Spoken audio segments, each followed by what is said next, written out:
Antoine Gaza, les plus jeunes. Je soumets à votre approbation le compte rendu du dernier conseil municipal.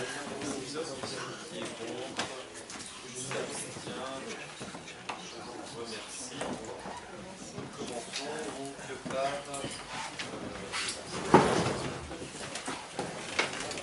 je laisse la parole à M. L'approbation. Oui. Deux remarques à faire. J'approuve le compte rendu de la question, mais dans le conseil municipal du 14 mars, page 3 du compte rendu, M. Deganis regrette qu'une évolution de service public en régie vers une SEM, c'est à propos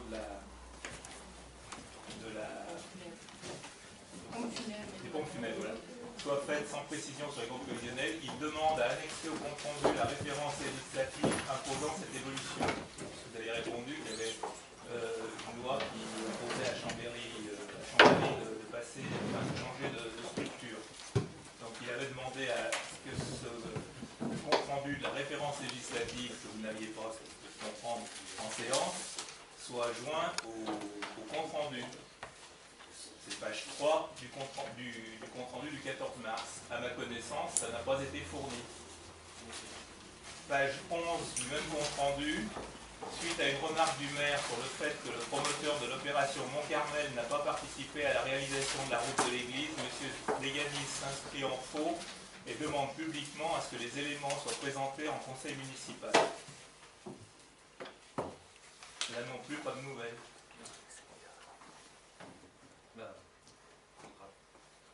Donc, on va, pour nous éviter de le redire à chaque fois, si vous pouviez nous apporter ces éléments dans le compte rendu présent en joignant donc, les deux réponses, ça me plairait bien. Ok. Alors, j'en étais à laisser la parole à Jean Bruxer pour une cession des terrains communales à la société Savoisienne Habitat. L'avis du Conseil est surtout une mise à l'enquête publique, donc effectivement inscrit au PLU sous la forme d'une orientation d'aménagement et de programmation. Le secteur libération foncier communal fait l'objet d'une promesse de vente au bailleur social Savoisienne Habitat pour la réalisation de logements locatifs sociaux et en accession. Ce programme contribue au TLH sur le territoire communal et participe à la mise en œuvre du contrat de mixité sociale récemment signé avec l'État et le PFL. Le projet fait l'objet d'un permis de construire déposé par la Savoisienne Habitat donc le 25 mars qui est en cours d'instruction, avec 37 logements sociaux dont 19 locatifs et 18 en accession, répartis en 2 bâtiments collectifs, un intermédiaire et 4 individuels, 61 stationnements dont 15 arésiens, une aire à conteneur semi-enterré et un aménagement urbain, un maillage piétonnier, zone de compostage, jardin potager, espace des jeux. Le terrain vendu relève pour partie du domaine public routier communal, puisqu'ils accueillent un parking et sa voie d'accès, ainsi que des TLC. Il est donc nécessaire de désaffecter et de prononcer en conséquence le déclassement des terrains à la date de commencement des travaux de construction par le bailleur. Ce déclassement est, dans tout état de cause, un préalable obligatoire à la vente.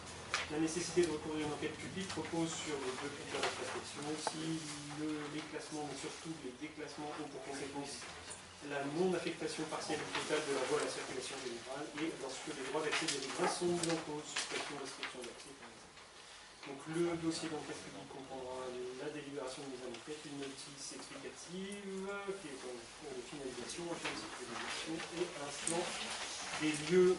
Lorsque le projet mis à l'enquête est relatif à un déclassement pour aliénation, il comprend en outre un document d'arbitrage et la liste des propriétaires de parcelles riveraines. Vu différents délibérations de décembre 2015 qui autorise le maire à signer le compromis de vente, considérant que le terrain assiette du projet envisagé par le bailleur social Savoisienne Habitat fait l'objet d'une désaffectation en conséquence d'un déplacement qui devra être effectif à la date de commencement des travaux actuellement prévus en janvier 2017. Considérant que la cession des terrains au bailleur social à Savoisienne Habitat dépend du déplacement du domaine public sur une emprise de 637 m², tel que mentionné sur le plan 6 juin, Considérant que le déclassement de dite partie de terrain permettra de réaliser un projet de logements sociaux, il est proposé au Conseil d'accepter le principe de la désaffectation du terrain prévu à la vente en fonction de la date programmée du début des travaux de construction par le bailleur social et d'autoriser le maire à engager dans les formes réglementaires la procédure conduisant au déplacement du foncier nécessaire à la réalisation du programme de logements sociaux présenté. Voilà, c'est bien dit. Comme on a déjà vécu sur le parking ici pour le centre-bourg, la nécessité d'une petite enquête publique pour le déplacement puis la vente. Là, donc, ça fait partie de la suite sur le projet et sur le déplacement compte tenu de l'usage public de cet espace. Il n'y a pas de remarque particulière, je soumets à votre approbation. Qui est contre, qui s'abstient. Je vous remercie. Merci. Je vous laisse poursuivre. Oui, les sentiers, comme ils ont chose de préférence pour ces sentiers. Donc, les départements ont la charge d'établir le plan départemental des itinéraires de promenade et de randonnée conformément au code de l'environnement. En Savoie, ce plan a été élaboré en 89 puis révisé en 2002. Aujourd'hui, ce document n'est plus totalement d'adéquation avec l'évolution des pratiques et des mentalités de ces 10 dernières années. Aussi, le département de la Savoie a décidé d'engager une nouvelle révision de ce plan par délibération du 4 février 2013. Le comité de pilotage institué pour la révision du PDCR, en appui sur les techniciens locaux en charge de la randonnée, propose l'inscription des sentiers présentés sur la carte jointe. Après étude de ces documents, nous proposons au Conseil d'accepter le projet d'inscription de ces sentiers tels que présentés dans la carte et d'accepter d'engager la procédure de sécurisation du foncier en organisant la signature par les propriétaires des conventions de passage, telles que transmises ultérieurement par le département, si nécessaire. Très bien. Une carte qu'on a déjà vue ici. On avait déjà eu l'occasion. Voilà, c'est ça. Qui présente les macro-trames. Il y a d'autres chemins qui existent. Tous n'y sont pas. Ce sont les plus empruntés. Ah, on avait déjà et ceux qui permettent aussi le maillage avec d'autres communes. Il semble-t-il d'entériner ce fait, ce qui nous permet aussi d'avoir... au moment où on avait demandé des subventions au département pour refaire... Alors ça, c'est encore... Oui, mais c'est à ce moment-là qu'on a représenté les cartes. Le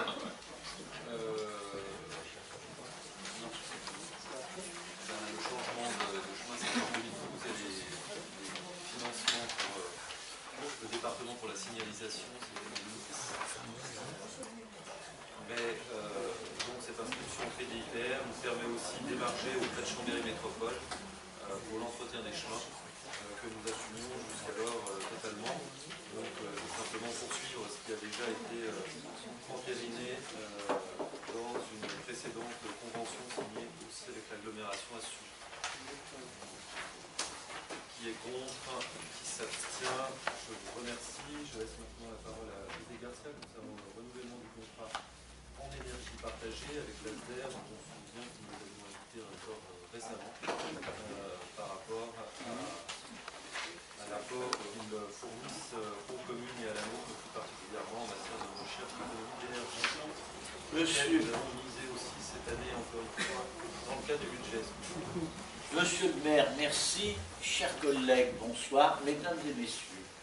Donc, il est proposé ce soir dans ce rapport de renouveler notre adhésion au service de conseil en énergie partagée proposé par Chambéry Métropole et assuré par l'ASDER, organisme bien connu qui nous ont fait l'honneur de venir en conseil municipal pour nous présenter les travaux qu'ils conduisent au sein de notre commune, tant sur les économies sur le chauffage que sur l'éclairage des bâtiments, que sur l'éclairage public. Donc le conseil en énergie partagée est un module qui est élaboré par l'ADEME, l'Agence pour l'environnement et la maîtrise de l'énergie.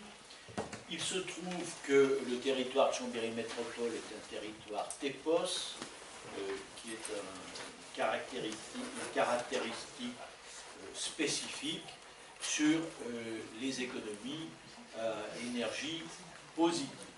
Donc, tout cela va dans le bon sens. Donc, on nous demande, dans la convention qui est jointe au rapport, de nous engager pour 3 ans, moyennant la somme de 3 806 €, qui correspond à 0,80 centimes d'euros par habitant, pour nous adjoindre les services de techniciens en matière d'économie d'énergie. Donc, notre contribution est une partie du financement, puisque Chambéry Métropole abonde une autre partie du financement pour que les travaux dans toutes les communes de l'agglo en économie d'énergie puissent se tenir. Donc, ils sont venus nous présenter leur rapport, je crois que tout le monde a bien apprécié. Dans les travaux que conduisent l'ASDER, cela conduit en fin d'année, et nous faisons toujours un point d'étape avec eux, comme avec notre gestionnaire des chaufferies, etc., à qui je ferai remontrer, j'étais en train de le préparer par un SMS à notre directrice des services techniques, Madame Antonelli vient de nous faire remonter que la régulation du chauffage, en ce moment, au foyer Hubert Constantin, est pas très bonne, puisqu'il fait tellement chaud que les fenêtres sont ouvertes. On ne va pas chauffer pour les oiseaux. Donc l'ASDER nous produira un bilan énergétique global de notre patrimoine, tout confondu, les isolations, l'éclairage public, le chauffage.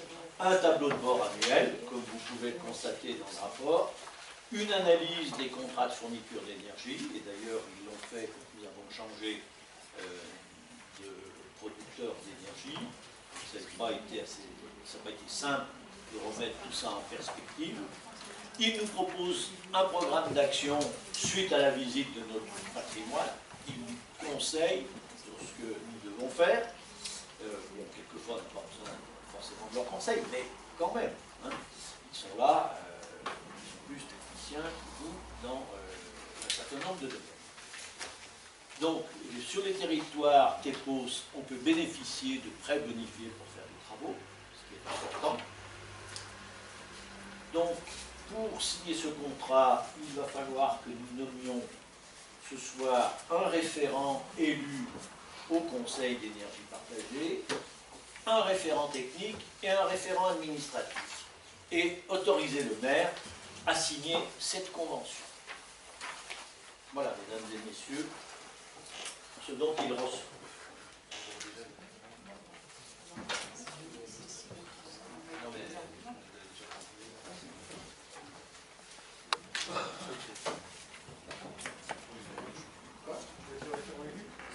Ah non, je me suis fait parler, surtout. Je pense que c'est une surprise, n'est-ce pas? Il est taquin. D'ailleurs, on va faire rigoler quand on a fait ça. Et assez bon. Ouais, donc moi j'ai un avis. Je ne dis pas du tout que ce que l'ADER fait est inutile, loin de là. Ce que je dis, c'est qu'on a eu des conseils, on a des tas de choses utiles à faire. Et je prends une ligne par exemple qui est marquée méthode rigoureuse et persévérante de suivi des actions et des consommations. Donc moi ce que je dis aujourd'hui, c'est qu'on a eu un conseil, et quand on a eu un conseil, on met en place les actions. Donc quand je prends le budget par exemple sur 3 ans, c'est à peu près le prix de la refonte de l'éclairage en divisant par 3 la consommation de la salle polyvalente. Donc moi ce que je pense, c'est qu'on a à peu près 10 ans de travaux, rien qu'avec le truc qu'il a fait l'autre jour. Je ne dis pas qu'il ne faut pas faire de conseil pendant 10 ans. Je dis qu'on peut quand même se dispenser de 3 ans de conseil. On va mettre en place, on devrait mettre en place une partie des recommandations qu'ils font. On sait très bien qu'ils faut isoler. Ils nous ont donné la consommation du patrimoine, le bâtiment Constantin qui est une perte sans fond au niveau énergétique, la salle polyvalente, les éclairages de la salle po, les écoles. On sait qu'il y a tout un tas de choses à faire. Je pense que plutôt que de faire des conseils supplémentaires, passons dans l'action, et je recommande donc de ne pas, sur ces 3 prochaines années, faire quelque chose quitte à les reprendre dans 3 ans, quand on aura déjà fait un certain nombre d'actions. Mais on a de quoi bosser pour un bon nombre d'années. Je ne vois pas pourquoi on payerait plus de conseils. Si on était dans le privé, honnêtement, je pense qu'on prend du conseil, on bosse, et après on recommence à prendre du conseil. Mais on ne prend pas du conseil en permanence. Donc je ne vois pas l'intérêt, sur le court terme, de conseils supplémentaires. Je pense qu'il faut passer à l'action, et ce n'est pas la peine de rajouter 12 000 €, parce que sur 3 ans ça fait 12 000, hein. Bon, vous m'excuserez les virgules. 12 000 €, bah, c'est le prix de changement intégral pour passer au LED dans la salle polymère. Donc ma recommandation, c'est de ne pas faire ça. Ok, est-ce qu'il y a d'autres souhaits d'intervention? Moi j'ai juste une question du coup, je n'ai pas suivi le dossier de près, je pense que vous avez plus d'informations que moi. Ça apporte quoi en plus par rapport à la mission précédente qui avait été confiée à l'ALDER? Est-ce que je crois savoir qu'il y a des logiciels, non, ça apporte qu'il y a un suivi voilà, au quotidien des consommations, déjà, parce que qui va les faire? C'est pas moi qui vais les faire, le suivi des consommations. Je ne vais pas aller faire les relevés dans tous les bâtiments tous les jours. Donc, et les normes évoluent très rapidement. Donc, je pense que ce sont des gens de bon conseil. Moi, je les ai expérimentés plusieurs fois. J'ai siégé avec eux pendant 3 mandats au Calpact, où ils étaient représentés. Donc, ce sont des gens qui sont compétents. Ensuite, dans ma copropriété Récamier-Sévigné, à chaque fois, on les a fait venir aux assemblées générales pour expliciter les vertus d'isoler, les aides qu'il y a pour les économies d'énergie. Bon, nous ne sommes pas tous férus de toutes ces lois. Je pense qu'une commune comme nous, qui a un budget de 5 millions d'euros, n'a pas tant de prestataires de services que ça, sur un domaine pointu d'économie d'énergie. Alors, chers collègues, nous avons déjà initié un certain nombre de choses. Nous avons posé des détecteurs de présence rue du Moulin à Huile pour économiser de l'éclairage public. Nous avons une ligne au budget cette année de 50 000 € dont vous avez la charge pour faire des économies d'énergie. Je crois que nous sommes dans l'action. Oui. Alors, pourquoi des conseils sur le conseil? Mais qu'est-ce qu'il apporte? S'il y a une ligne quand même que je trouve utile, c'est je ne connais pas les aides financières. Mon cher François, dans une entreprise, et tu es bien placé pour le savoir, moi, tous les 31 décembre, je remettais les compteurs à zéro, c'est-à-dire que j'avais la décennale à payer, l'ARC, l'expert comptable, le conseiller juridique et le commissaire aux comptes. Hein. Avant d'avoir fait 1 € de chiffre d'affaires, il fallait que je paye tous ces gus, parce que c'était du conseil tous les ans, ben, ils me donnaient les mêmes conseils, mais bon, mais d'une année sur l'autre, les choses varient, les lois évoluent, les conseils sont différents. Bon, après, je respecte votre point de vue. Pourquoi du conseil sur du conseil? Bon. Non, moi je compléterai aussi sur cette notion un peu d'observatoire qu'on a engagé ces dernières années, avec effectivement des suivis annuels qui nous permettent aussi de voir les choses en les mettant en perspective par rapport à de la météo, par rapport à des travaux, etc. Et que d'avoir cette continuité au fil des ans, ça nous permet aussi de constater nos efforts, et ça, quelque part ça nous renforce aussi quelque part dans nos actions. Et comme tout observatoire qui se construit, le couper ou le faire ponctuellement, voilà, on n'est plus sur le même... c'est plus le même fond qui est là. Et je pense une rupture, que, voilà. Une rupture dans la chaîne. Pour faire une synthèse, oui, ce que je dirais, moi j'abonde aussi dans le sens que dit François, mais simplement, d'ailleurs on en parlait hier sur des statistiques, sur d'autres sujets, et ça me refait un peu penser à ça, c'est-à-dire que quand tu parles de pondération, effectivement, nous après il y a des éléments qui nous échappent, parce qu'on peut regarder la simple consommation en watts, le simple coût en euros, mais ce qui est intéressant, c'est de savoir, quand on parlait des histoires de jours fériés, de choses comme ça, c'est qu'il peut y avoir des années où effectivement il fait très froid, d'autres il fait très chaud, il y a tel et tel épisode, pour ne parler par exemple que du gaz, de l'électricité, puis il y a le suivi des coûts aussi également. Je dirais globalement qu'en fait on est plutôt de nature fidèle et pas dans la rupture, et c'est pour ça que comme on a entamé ce travail de coopération avec cet organisme de conseil, ce qui est intéressant, c'est que c'est le suivi qui fait que ça porte avec le temps.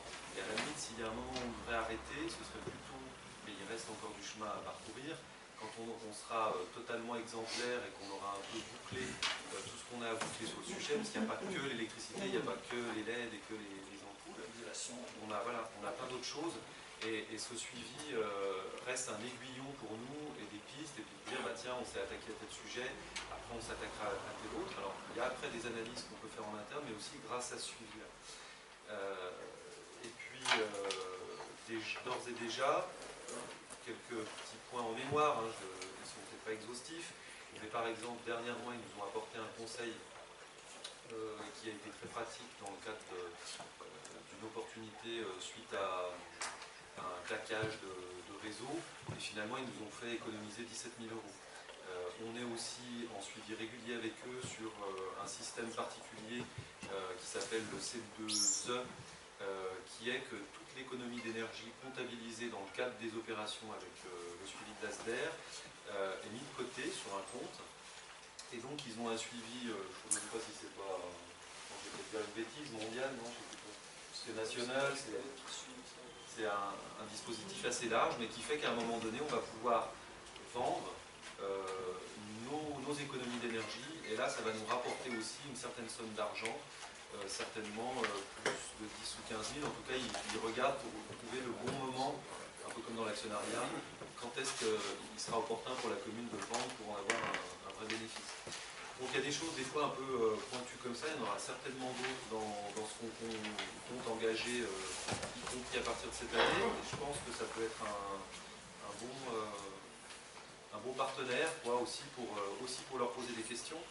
On a vu, et c'est dans ce cadre-là qu'on les avait fait venir, quand on a ces travaux suivis avec eux, que nous, on n'est pas toujours capable de tout expliquer dans l'analyse des données qui sont faites, parce que, voilà, elles peuvent être particulières avec ces questions de pondération ou autres, et c'est vrai qu'on a besoin de les avoir aussi à nos côtés parce qu'ils sont pointus sur certaines choses, et heureusement d'ailleurs, et ça nous permet d'avoir une lecture de notre action.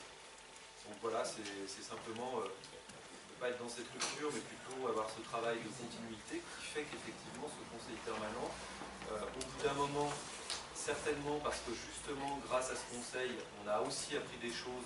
Donc on peut avoir l'impression qu'il y en a certaines qui ne nous servent plus, mais en même temps c'est parce qu'il est là aussi sur la durée, dans le temps, que d'une part on apprend aussi toujours plus, et qu'en même temps on a cette assurance et cette garantie qui fait que l'action perdure et est toujours un peu à la pointe des dernières évolutions, y compris parfois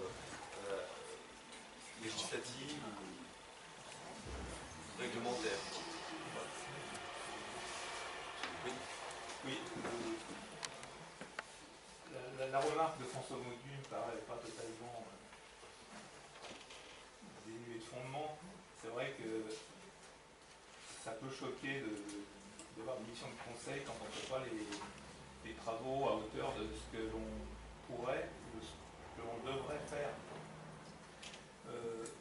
Ça renvoie d'ailleurs à ce que nous avons dit lors du budget, à savoir qu'on avait fait venir l'ASDER pour la salle polyvalente, et que finalement, on n'a pas prévu de travaux, si, il y a des travaux prévus dans la salle polyvalente, l'entrée, la chaufferie est dans des conditions qui avaient été évoquées à l'époque et qui sont un peu limites, sans travaux d'économie d'énergie. Donc finalement on se rend compte que le problème, certes c'est idiot de payer des sommes si on ne fait pas les travaux, mais nous pensons que c'est à travers le budget d'investissement et à travers les travaux qu'il aurait fallu décider à ce moment-là qu'il y a le vrai problème. C'est moins sur cette économie de 3806, j'entends parfaitement les arguments de François Maudu, mais pour nous, le vrai problème, c'est de ne pas avoir prévu au budget les dépenses. Je sais que l'adjoint aux travaux a fait une liste longue, comme mes deux bras réunis, de travaux à réaliser, je ne sais plus pour combien de millions d'euros, point par point détaillés. Il me semble que les économies d'énergie, c'était les premiers travaux à faire, puisque ce sont les seules bonnes dépenses. Je veux dire, enfin, il y a d'autres bonnes dépenses, mais celles-là, c'est des dépenses qui ont un retour sur investissement qui est très rapide. C'est-à-dire qu'avec ce qu'on va économiser, on peut refinancer d'autres choses.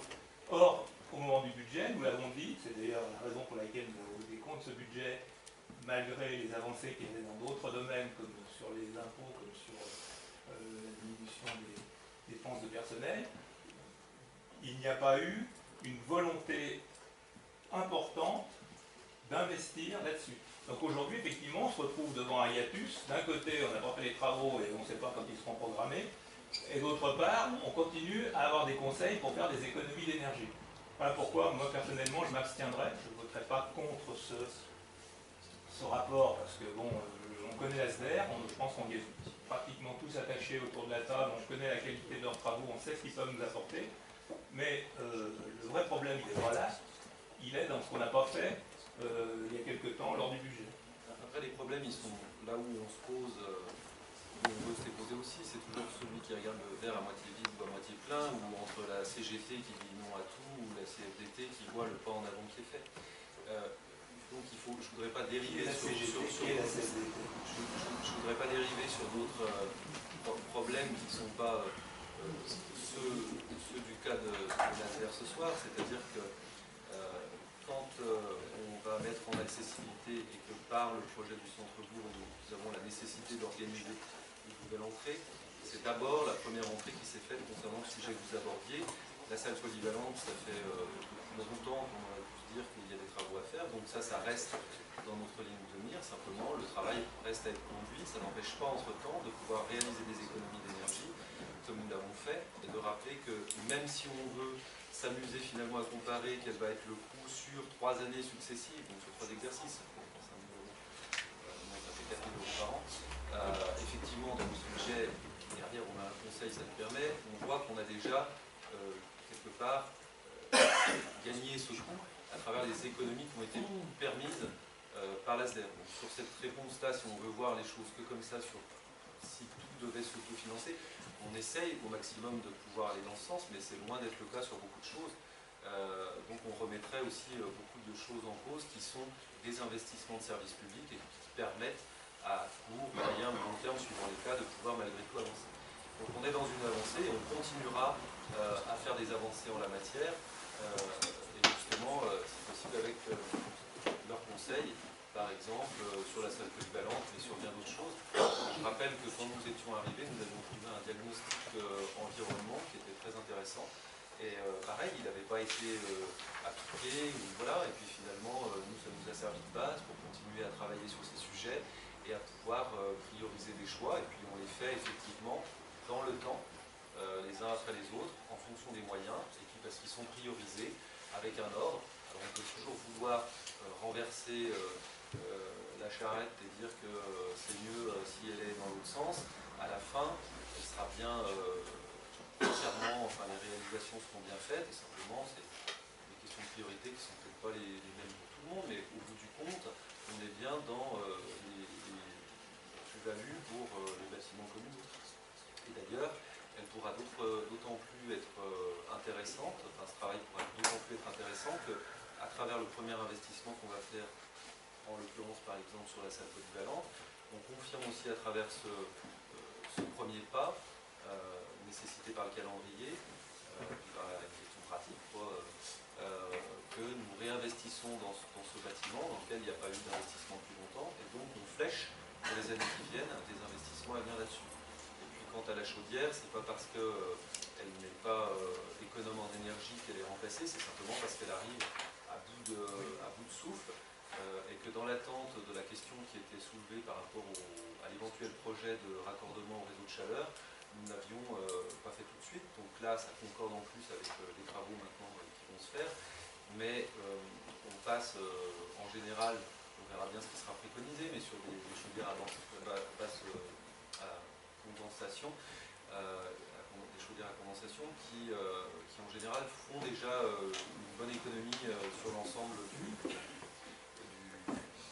bâtiment, donc on va déjà dans ce sens-là. Voilà. Oui, mais on va pas faire le débat qu'on a fait. Voilà, c'est pour ça que je ne veux pas déplacer. Non, on va pas en faire le débat qu'on a fait ce soir-là, mais je rappelle quand même que certes, une chaudière à condensation dépense moins qu'une chaudière des années 50, des années 80, ça on est tous d'accord, mais une chaudière à condensation bien calibrée par rapport à un bâtiment mieux isolé, etc., va encore dépenser moins. Donc vous allez calibrer premièrement une chaudière qui va coûter plus cher puisqu'elle sera plus importante pour pouvoir fournir alors là, par exemple, c'est un cas où nécessaire. j'aurais besoin un peu des éclairages de l'ASNER parce que après, dans certains niveaux d'économie, vous êtes quand même sur un volume.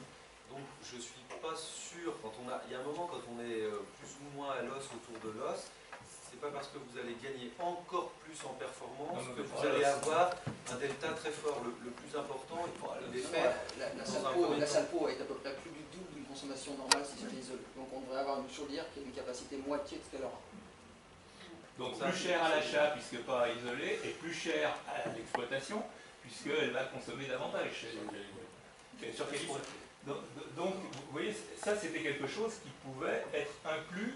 L'isolation du bâtiment, ça représentait... Mais vous voyez bien que ce n'est pas la même chose de se payer une chaudière qui justement a été introduite dans le projet parce qu'elle est subventionnable, hein, d'une chaudière, par rapport au coût total de réfection en isolation d'un bâtiment. Alors c'est pas parce que vous allez gagner, je sais pas, 20 000 ou 30 000 d'un côté, qu'il faut forcément se dire, tiens, c'est le moment de dépenser 2 millions.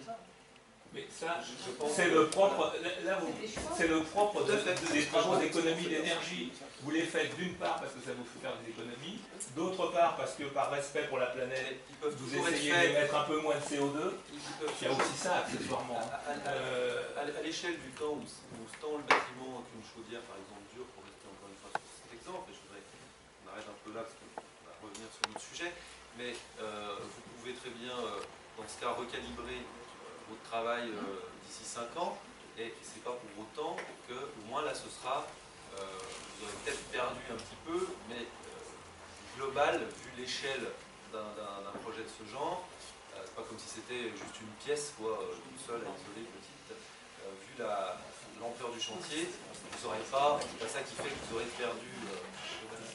Mais il y a plein d'autres sujets sur lesquels ils nous apporteront, peuvent nous apporter leur lumière.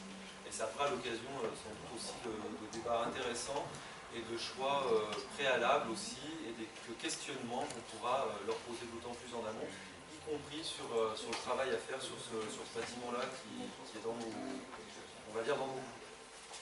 Voilà ce que je pouvais un peu vous apporter les uns et les autres sur ce projet. Je le soumets à votre approbation. Qui est contre? S'abstient. Je vous remercie. Alors je laisse la parole maintenant à M. Fontanel concernant le recrutement de 2 emplois d'avenir, Yvette Fétaz étant excusée puisqu'elle a accompagné les anciens dans le cadre du séjour annuel en partenariat avec la Commission.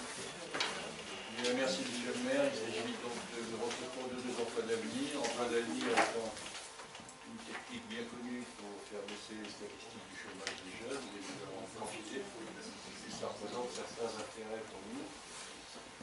Donc ce dispositif est sorti en vigueur en novembre 2012. Je vous passe les détails. Il a pour objet de faciliter l'insertion professionnelle des jeunes sans emploi de 16 à 25 ans, peu ou pas qualifiés. Donc il s'agit d'un contrat d'accompagnement dans l'emploi. 3 ans maximum, réglementé par le Code du travail, le fameux Code du travail. Ce dispositif prévoit l'attribution d'une aide de l'État liée à l'engagement de la collectivité en matière d'accompagnement des jeunes, contenu du poste, tutorat, formation. Donc voilà l'intérêt pour la collectivité. L'aide à l'insertion professionnelle versée par l'État fixée à 75% du taux horaire brut plus SMIC.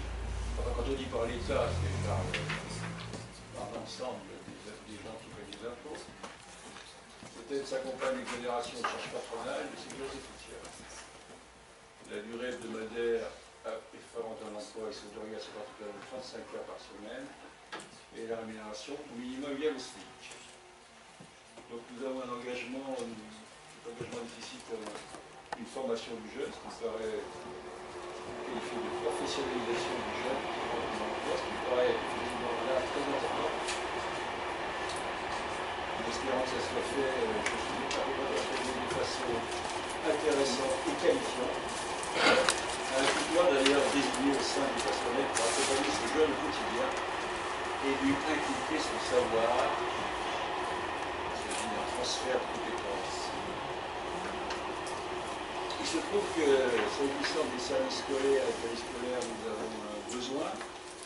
Ils nous ont proposé de recruter 2 emplois d'avenir à temps complet pour intégrer ces services, acquérir les qualifications, exercer les fonctions suivantes: animateur scolaire, maternel et périscolaire pour 26,5e, animateur périscolaire pour 32,35. Donc ces contrats durant l'état seraient conclus pour une période de 12 mois renouvelable 2 fois.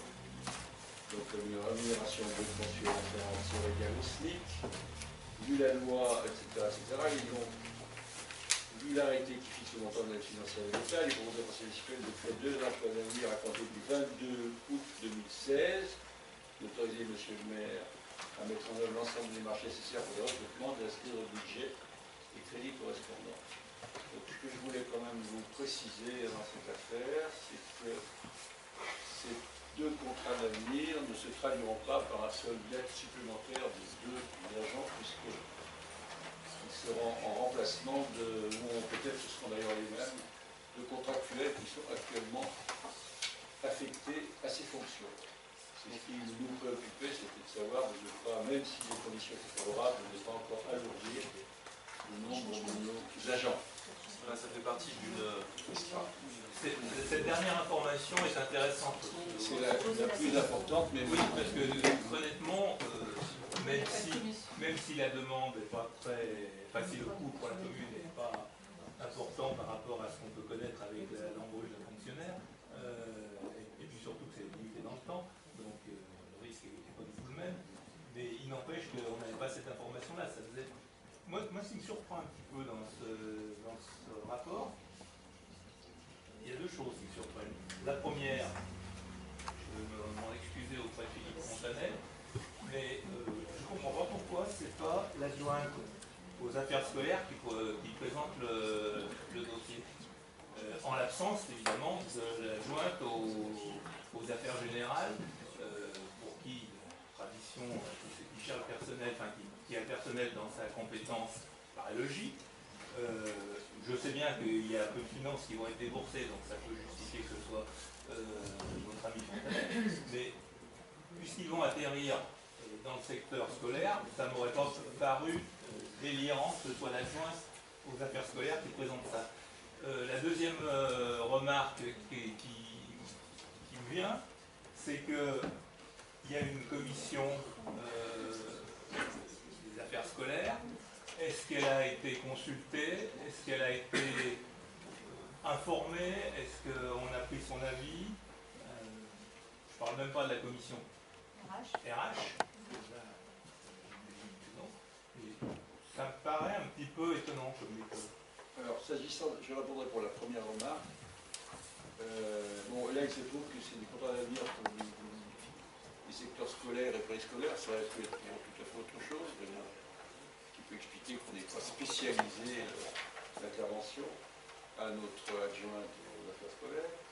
Mais en tout état de cause, Mme Fétaz étant absente aujourd'hui, puisqu'elle est en charge de ces questions, m'a demandé la grâce de bien vouloir présenter à sa place cette délibération, ce que j'ai fait avec plaisir.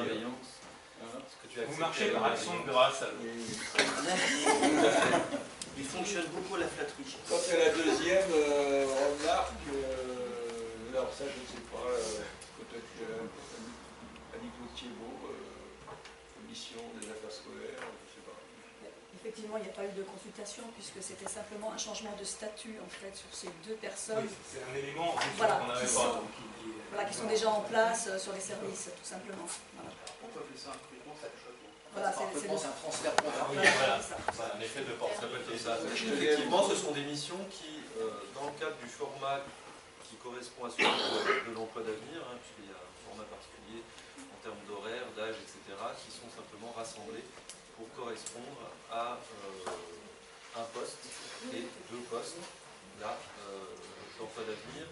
Alors ça a plusieurs intérêts, donc en matière de gestion fine des ressources humaines, ce que vous évoquiez tout à l'heure, à savoir si c'était 2 emplois supplémentaires ou pas. Donc là, on est toujours dans cette gestion qu'on tente de poursuivre, alors des fois en augmentant les horaires, parfois en trouvant d'autres solutions, mais qui visent à tenir nos dépenses de personnel aussi, tout en poursuivant les missions qui sont celles accomplies aujourd'hui par les services en question.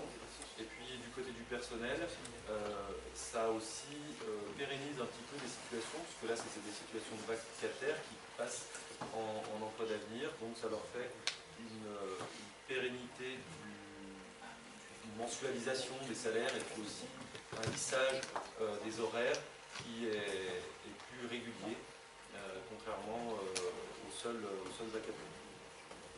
Et donc l'idée c'est aussi de pouvoir en profiter tant que le dispositif existe, puisque vous voyez qu'il est fortement financé par l'État. Juste une question sur les fonctions de l'animateur scolaire maternel. C'est quoi? Fonction d'ADSEM ou quel est le contenu des missions en fait sur ce poste-là? Animateur scolaire maternel. Oui, c'est un ADSEM. Est-ce que vous avez bien du coup vérifié qu'il faudra peut-être un CAP petite enfance quand même? Oui.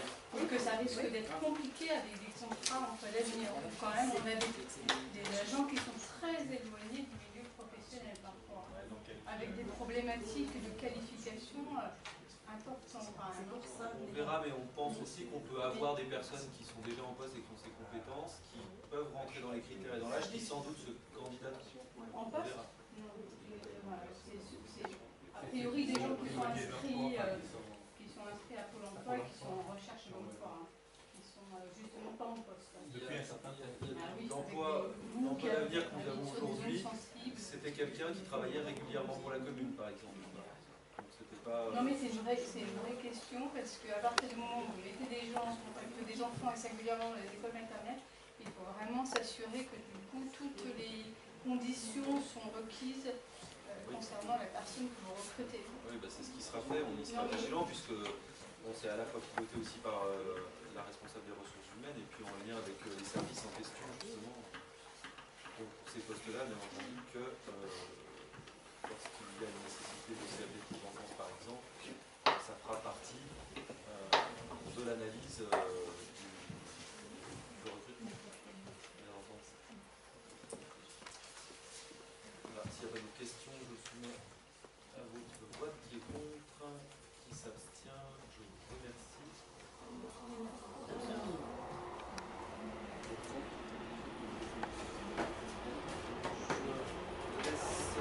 Je te laisse poursuivre concernant il s'agit d'un effacement de dette. Donc, la séquence du journal du tunnel de grand instant de chantier du 6 juillet 2009, transmis par la trésorerie le 2 mai 2016.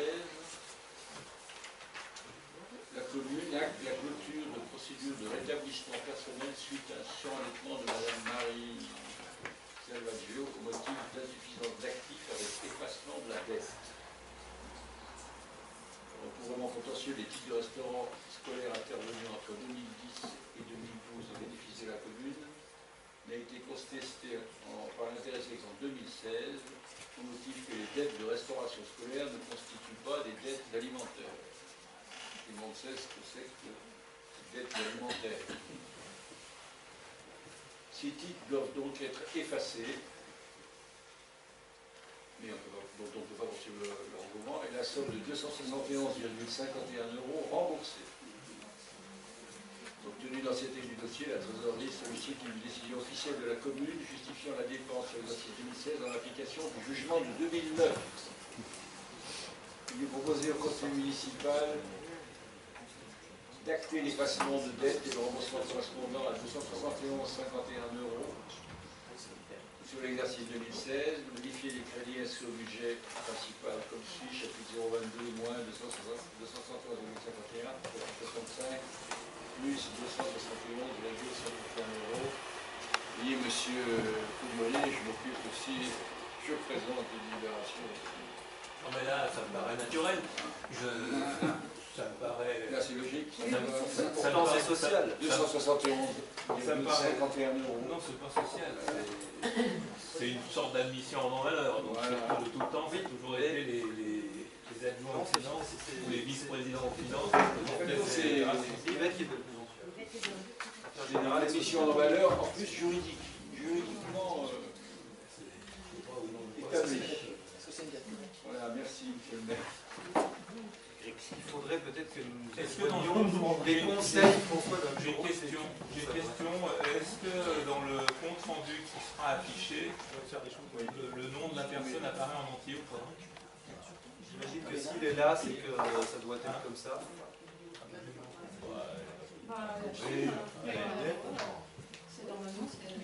On sait à qui on acquitte. Oui, on a rarement vu un jugement anonyme. Il ne s'agit pas de pointer forcément quelqu'un du doigt, mais en l'occurrence, c'est à cette personne que... Ça se trouve, il y a la Donc je pense que si ça devait rester anonyme, nous ne l'aurions pas mis dans la délibération. Ah non, mais dans la délibération, attendez, dans la délibération, que nous soyons informés des noms, ça me paraît la même des choses. Je n'ai pas dit ça. Je dis simplement dans ce qui est affiché sur le compte rendu. Voilà. Alors on peut accepter, bien entendu, d'effacer cette lettre, même si je ne me lasse pas de trouver l'argumentaire un peu tordu sur la question, la référence aux aides alimentaires. Je l'aurais peut-être plutôt vu dans l'autre sens, mais c'est un peu curieux.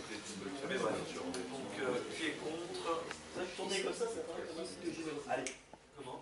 Tourner comme ça paraît comme un site généreux. Allez, on passe les bons. Non, mais c'est pas, encore ça, c'est un débat, ça, c'est le trouve de fond. Ce que je trouve un peu tordu, c'est l'argument qui est donné, le motif. Voilà, c'est pas le fond, mais c'est le motif. C'est pas une dette alimentaire. Il est de restauration scolaire, il n'est pas une dette Au alimentaire. contraire, si c'en était une, je trouverais que ce serait un bon argument. Mais bref, C'est nourrir ses enfants, en fait. C'est pas le fait d'acheter un repas. Ah oui, d'accord, ils prennent dans le sens que c'est superflu d'aller au restaurant scolaire. Vous avez le devoir, la loi, Oui, parce que nourrir vos enfants. Il n'est pas obligé de les mettre au restaurant scolaire. Payer la cantine. Pas payer la cantine, ça c'est autre chose. C'est pratique. Dans son cas, c'est pratique parce que finalement, tu les nourris, mais sans... Qui est contre? Qui s'abstient? Je vous remercie. Je donne la parole à Guillaume Pulfer concernant la demande de subvention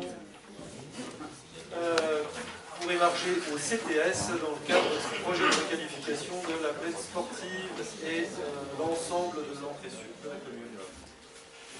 Donc, dans la continuité de la requalification du centre-bourg, la commune souhaite organiser son entrée sud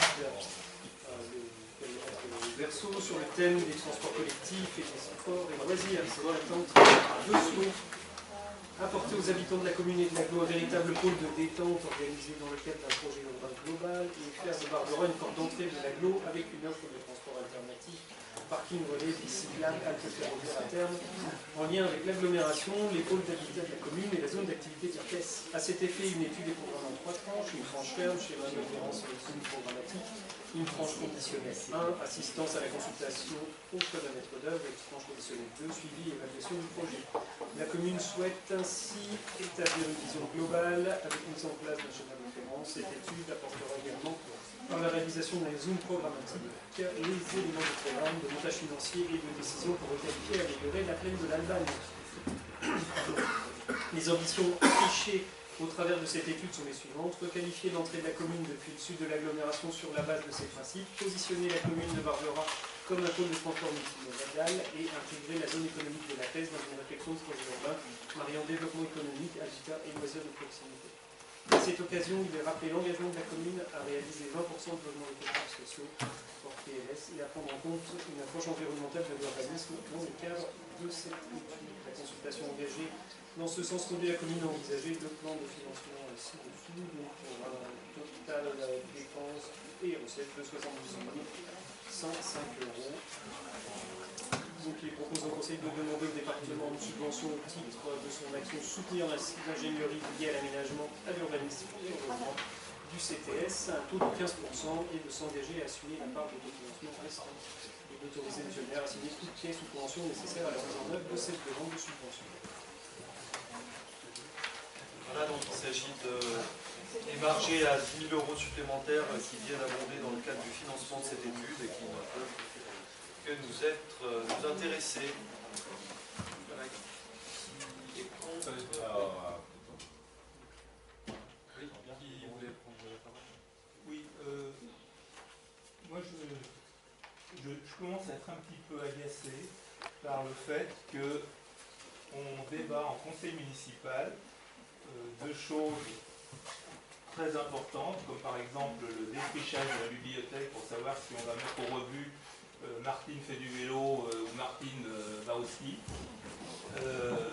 Par contre, les dossiers comme les grands dossiers de la commune, on va dire, je vais en prendre 2 ou 3. Celui-ci, l'entrée sud. Il y a quelques temps, je vous avais parlé de l'avenue du Stade, là où il y avait un dossier avec Chambéry Métropole. Moi, je l'avais appris par une décision de bureau. On n'avait rien entendu avant, rien entendu après, rien entendu pendant. La mairie.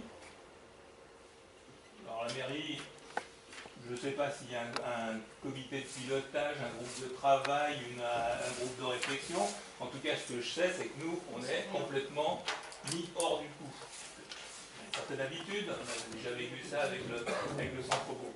Bon, tous ces dossiers-là, qui devraient être des moments forts de la vie municipale et du conseil municipal, où on devrait pouvoir délibérer, discuter calmement, en disant, ben voilà, tel projet, les avantages, les inconvénients, il me semble que c'est la démocratie. C'est la vie démocratique d'une commune. J'avais quelques espoirs, puisque j'ai vu, il n'y a pas si longtemps que ça, que vous étiez à l'UDI, et UDI, c'est Union des démocrates et des indépendants. Indépendants, j'avais pas de souci. Démocrate, j'ai rêvé un moment que vous alliez le devenir. Pour l'instant, je n'en ai aucun commencement de début de trace. Je pense que ce serait le moment idéal que vous puissiez passer au dé du DI. Ça permettrait que l'on puisse avoir des vrais débats en conseil municipal sur des sujets où on n'est pas forcément majorité, minorité, ceux qui sont là, on a le droit de s'exprimer, on a le droit de concevoir des choses. Quand on arrive en conseil municipal, c'est soit pour demander des subventions, soit pour passer des marchés ou des choses comme ça, soit pour modifier le budget, jamais pour discuter du fond du dossier. Le dossier il est traité ailleurs, avec des groupes de travail, avec des uns, avec des uns, avec des autres, mais on ne sait jamais comment ça se passe. Bon, peut-être qu'il y aura un moulin au bord de l'Albane. Très bien. Personne n'en a évoqué, ou peut-être que tout le monde n'en a pas entendu parler, du moulin de l'Albane. Voilà. Donc, moi, ça commence un peu à m'agacer, et j'aimerais bien qu'on arrive à un fonctionnement qui soit un vrai fonctionnement de cette commune, de ce conseil municipal, où on peut travailler ensemble.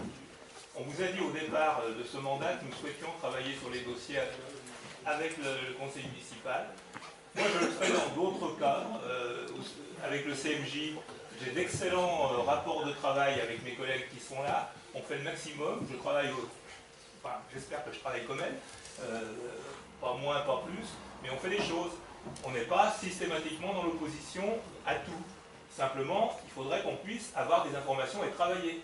Si c'est simplement pour nous dire il faut modifier, abonder une ligne budgétaire, il faut demander une subvention, mais on vous dira bien plus tard ce qu'on va faire avec, non, moi je ne m'y résous pas.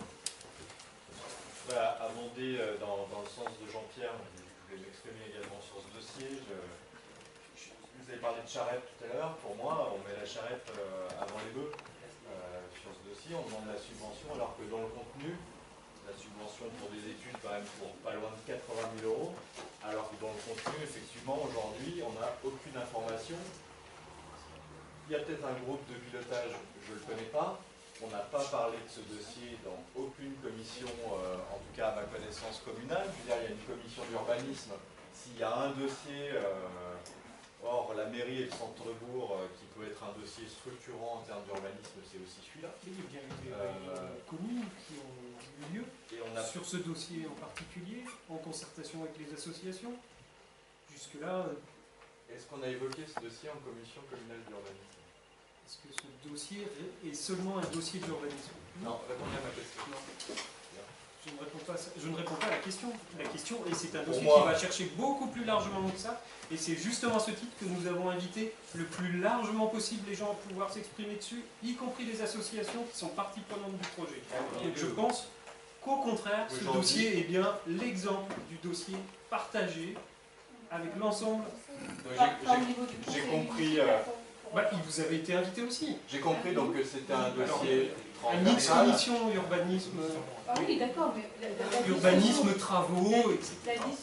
L'ordre normal des choses, c'est une préinstruction en commission, on va dire, et après un débat au niveau du conseil municipal, autrement que par le dépôt d'un dossier de demande de subvention. De toute façon, on nous dit, mais comment vous ne voulez pas aller chercher des subventions? Parce que c'est toujours la même histoire. Ce dossier de fond sur l'approbation ou non en fait, du projet, dont on ne connaît même pas le tenant, les aboutissants, hormis effectivement un compte-rendu que moi j'ai pu avoir par Bernadette Ancenet, puisqu'effectivement il y a eu un compte-rendu qui a été donné. Il y a un débat normal, ce débat au sein du conseil municipal. Moi je l'ai. Maintenant vous nous reprochez de travailler à l'envers. Non, le fait est que. Je ne comprends plus les choses. Je vais vous dire, j'en avais déjà parlé au moment de l'appel d'offres, je n'ai rien vu. Moi personnellement, j'ai découvert cette histoire quand on a eu l'appel d'offres. Ça c'est clair. Alors, en fait, ça peut être déloupé. Mettons ça sur le déloupé, ça peut arriver. C'est bon. Mais ça a été loupé. Moi, la réponse de l'adjoint à l'urbanisme, je l'entends comme ça. Ça ne va pas être à traiter dans les commissions municipales parce que c'est transversal. C'est un dossier transversal. Moi, je veux bien que ce soit un dossier transversal dans ce cas-là.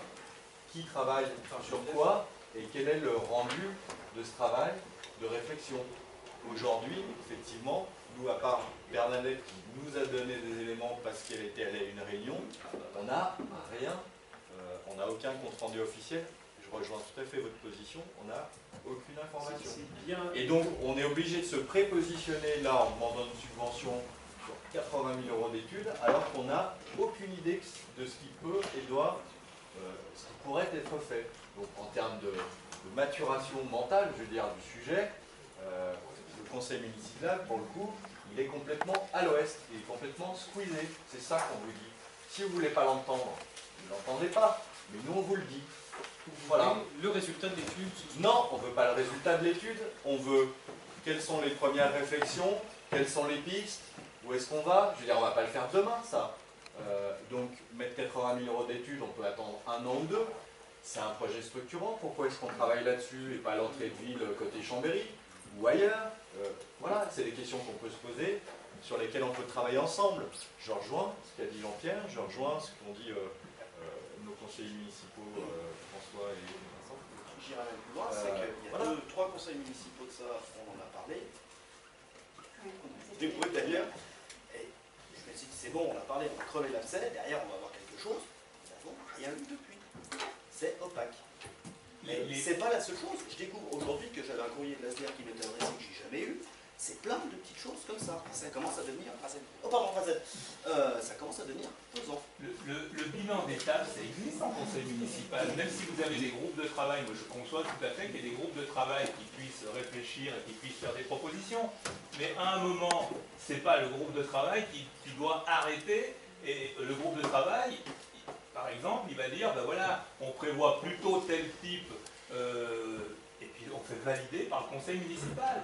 Un bilan d'étape, ça existe. Un débat en conseil municipal, ça existe, même s'il y a des choses qui ne sont pas ficelées, arrêtées, et qui vont repartir encore en discussion à un autre groupe de travail. Mais ces dossiers-là, c'est quand même pas, je vous redis, les dossiers avec Martine Feduski, bon, le défrichage des bouquins de la bibliothèque, moi je suis désolé, c'est intéressant, enfin je ne vais pas passer ma vie là-dessus. L'impact de l'entrée sud, l'impact de la nouvelle mairie, c'est quelque chose qui va engager pour 30, 40, 50 ans. La dernière mairie, là, elle date de 1952. Donc, si on ne doit pas en discuter en conseil municipal, à ce moment-là, je vois pas ce qu'on fait ici. Alors, oui, donc si on a fait le tour, je ne sais pas si Martine fait du vélo ou pas. Par contre, il y a toujours des choses parfois un peu curieuses. Après, on peut crever, bien entendu, avec le plus grand des plaisirs et la plus grande des volontés, tous les abcès que vous voulez, y compris les portes déjà ouvertes ou pas encore, ou qui sont en train de s'ouvrir, puisque, notamment, Fabrice, tu as été le premier à un moment donné à te féliciter d'avoir lu dans le journal, mais il y a déjà de cela assez longtemps, il y avait un projet entre Barbera et la Ravoire sur la plaine des sports de la commune, où il y allait avoir une mutualisation, et tu trouvais ça très bien, et que c'était malheureusement pas assez courant. Je l'ai pas exprimé comme ça. Je me suis étonné de l'avoir lu dans la presse. Alors, par ailleurs, aucune information au conseil municipal sur le sujet. Tout à fait. Pour reprendre mes propos de l'époque. Et je ne pense pas que dans le conseil municipal de la Ravoire, je ne suis pas félicité d'avoir lu ça dans le journal. Et qu'ils ont pu l'apprendre. Je pense que c'est un vrai dysfonctionnement du conseil municipal, mais c'est pas le seul. Voilà. Et donc, ça veut dire que c'est un sujet dont on en a parlé déjà depuis plusieurs fois. Comme on l'a aussi présenté, évoqué, discuté ici. Présenté par le maire de la Ravoire, quand même. Le sujet, à l'époque, il était présenté par le maire de la Ravoire. Donc, oui, tout seul, à Barbera, et on apprend par le maire de la Ravoire ce qui va se faire à Barbera. Excusez du peu, chers collègues, comme dirait notre ami Jean-José. Exactement. C'est pour ça que je ne suis pas sûr que son conseil était plus au courant non plus de son intervention.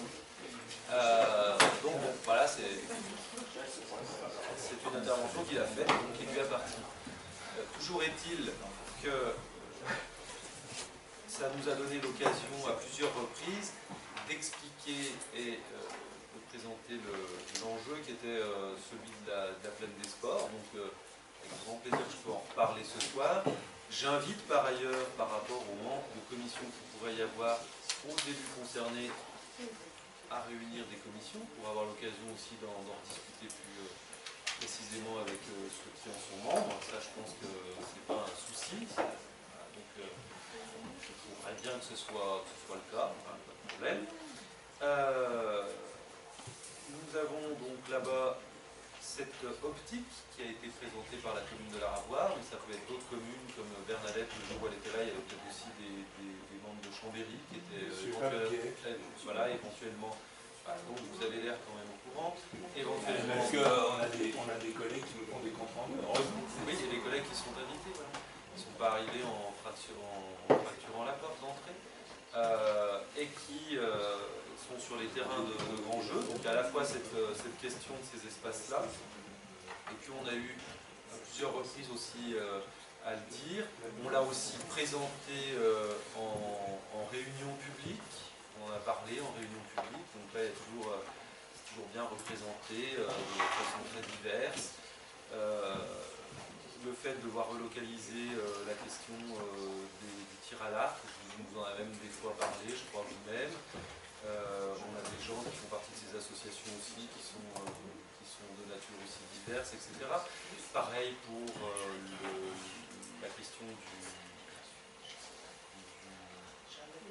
des jardins communaux. Je crois même que des fois vous nous avez fait des remarques sur à savoir à quelle date ce serait transplanté. Faire attention, alors là c'était Martine fait du jardin, à quelle époque ce serait fait, parce que quand on a planté ses patates à tel moment, on n'est pas sûr qu'à la fin ce soit le bon moment pour transplanter. Vous êtes allé nous parler de ces questions-là quand on a évoqué le cas de la libération pour lesquels nous avons voté aussi, et tout se tient donc une autorisation de pouvoir signer une promesse de vente du terrain de la libération dont on a parlé tout à l'heure. Et il y a également le Citista. Donc voilà, donc je fais un appel comme vous, il y ait certainement des réunions prochainement où ça puisse être peut-être plus profondément à l'ordre du jour, mais c'est un sujet dont on a parlé régulièrement, à l'occasion aussi du vote du budget, enfin voilà, à plusieurs reprises, et pour lequel, à part ces grandes idées nécessaires, et puis avec des choses qui sont encore floues, parce que la Ravoire n'interviendra pas, Chambéry ne viendra pas, ou personne, ou quelqu'un d'autre, pour l'instant, donc il ne s'agit pas de valider un projet. Quand on dit non, oui à une subvention, c'est de valider l'étude que nous avons commandée et que nous avons votée et délibérée ici. Donc il s'agit de valider un financement et une subvention à complément, non pas pour un projet, mais pour une étude qui va permettre justement de pouvoir travailler ces questions-là, pour pouvoir avoir du débat, amener les choses vers quoi on va. Avec rien, avec du vide, avec pas d'études, on n'a pas plus que ça d'offres, d'aiguillages qui nous sont proposés. Donc c'est le but de l'étude. Donc je réponds à plusieurs de vos points, notamment sur celui de réunion de commission. Pour moi, il arrive trop tôt. Non, pour moi, enfin, je ne sais pas quel est le sentiment de mes collègues autour de la table, mais le projet ne me paraît pas encore suffisamment maturé et à bout de souffle pour mettre 78 000 € de crédit. L'étude, elle est en cours. Elle est budgétée, elle est financée, on va la payer. Simplement maintenant, nous avons fait la démarche auprès du conseil régional pour avoir une base de subvention. Et là, c'est éligible au CTS, et donc c'est à ce titre que nous leur demandons. Donc on ne demande pas la subvention, mais comme vous l'avez dit, vous pouvez peut-être changer d'avis avec des explications et d'autres qui viendront encore. De toute manière, moi, sur le précédent dossier, je pensais voter contre avec les explications de Fontanelle et de l'adjointe aux affaires scolaires. Je ne demande pas tous les détails que vous pensez, je parle pour l'instant du sujet précis. Et on a, je ne sais pas plus, à quoi ça ressemblera, etc. Ou voilà. Simplement, ils sont en train de travailler avec les éléments nécessaires de repositionnement qui pourraient avoir lieu sur diverses hypothèses. Donc ça, on ne peut pas le présenter. C'est pas parce qu'on ne veut pas être démocrate, hein. C'est parce que ça n'existe pas. Alors par contre, les démocrates ou ceux qui voudraient se prétendre tels, qui présenteraient des choses qui n'existent pas, ça porte un autre nom. Mais c'est sans doute pas non plus des démocrates, je pense. Donc je ne sais pas, je ne suis pas expert peut-être où elle se situe exactement, la meilleure des solutions. En attendant, il est difficile de présenter quelque chose qui n'existe pas. Donc l'étude, qu'elle soit subventionnée ou pas subventionnée, elle coûte à la commune. Toute subvention que nous pouvons lui apporter fait que ça vient contribuer au financement de l'étude qui est en cours. Et ça n'empêche en aucun cas de pouvoir travailler dessus aujourd'hui et demain. Refuser la présence de la minorité dans les groupes de travail, dans les comités de pilotage, c'est pas très démocrate. Alors, vous parliez tout à l'heure de la présence de Bernadette Ancelet. Je ne vous parle pas de ça, je vous parle des comités de pilotage ou des groupes de travail. Comité de pilotage du centre-bourg, vous nous avez refusé. La mairie, je ne sais pas ce qu'il en est, on n'a pas d'informations, donc on ne sait pas. Mais en tout cas, on est consulté sur rien et on donne notre avis sur rien. Et je ne parle même pas de toutes les commissions desquelles vous nous avez exclus, à Chambéry Métropole. Par exemple, vous avez préféré le soir de la première réunion du conseil communautaire, lorsqu'il fallait désigner tous les représentants, vous avez préféré faire nommer, alors que la liste n'avait pas été remplie pour Barbara, M. Merlos pour nous représenter au conseil de Métropole Savoie. J'aimerais bien savoir combien de fois M. Merlos, si M. Merlos a été aussi assidu à Métropole Savoie qu'il a été au conseil municipal, alors que nous avions proposé Mme Sellery, et que Barbara était la seule commune qui n'a pas voulu donner un siège à sa minorité, toutes les autres communes l'ayant fait. Si vous appelez ça être démocrate, et je ne vais pas non plus citer d'autres cas tout aussi particuliers qui font que nous sommes une commune spéciale. Vous êtes dans un réquisitoire, après, non, mais vous parlez de démocratie, voilà, je donne des exemples de démocratie. Oui, bah oui, quand on nomme des élus, c'est de la démocratie. Voilà. Donc après, si vous avez des leçons à nous donner encore de démocratie, voilà, qu'on soit perfectible, au mieux discuter de certains sujets sur lesquels vous n'avez pas d'informations et vous nous dites que vous n'êtes pas informé, sur lesquels personne ne participe, et vous nous citez un membre de votre minorité qui participe. J'ai du mal effectivement à comprendre, et ensuite on veuille des informations sur des choses dont nous-mêmes nous ne les avons pas parce qu'elles sont en cours. J'ai du mal à comprendre. Quand on ne veut pas avoir des subventions sur des dépenses qui sont faites et engagées par la commune, j'ai du mal à comprendre quand dans le même temps on dit encore que les finances de la commune sont mal gérées ou seraient dispendieuses. Ça va au contraire pas dans ce sens-là. C'est un travail qui est productif de réflexion sur l'avenir.